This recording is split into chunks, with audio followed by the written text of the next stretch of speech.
السلام علیکم brilliant knowledge کے ناظرین۔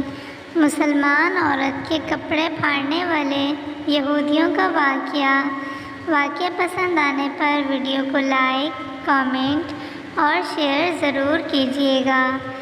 یہ واقعہ اسلامی تاریخ کا ایک نہایت اہم اور خوفناک واقعہ ہے جو یہودیوں کی اسلامی دشمنی اور مسلمانوں کے خلاف ان کی سازشوں کو ظاہر کرتا ہے۔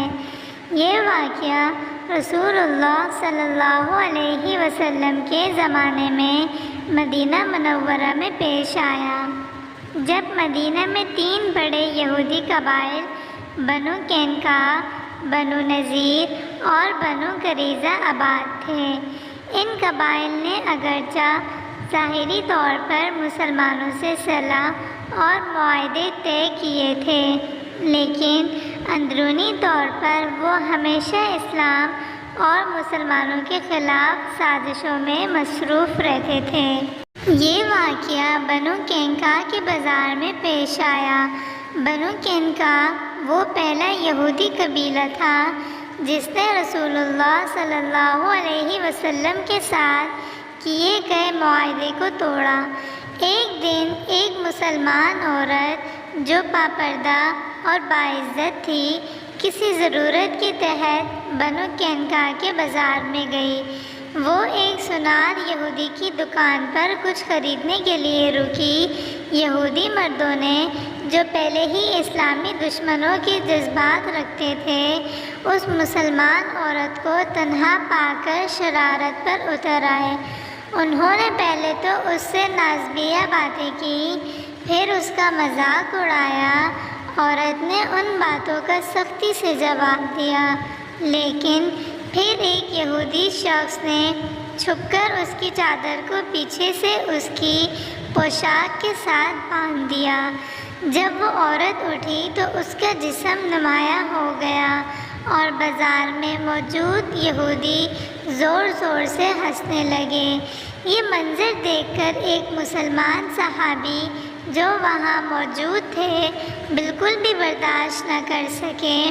انہوں نے فوراً اس یہودی کو قتل کر دیا جس نے یہ حرکت کی تھی۔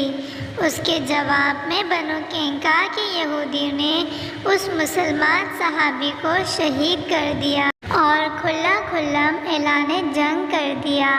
جب یہ واقعہ رسول اللہ صلی اللہ علیہ وسلم تک پہنچا تو آپ بہت زیادہ رنجیدہ ہوئے۔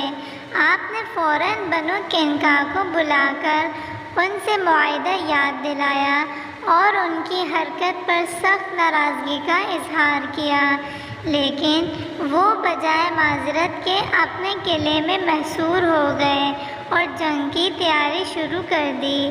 رسول اللہ صلی اللہ علیہ وسلم نے صحابہ کرام کے ساتھ ان کے قلعے کا محاصرہ کیا۔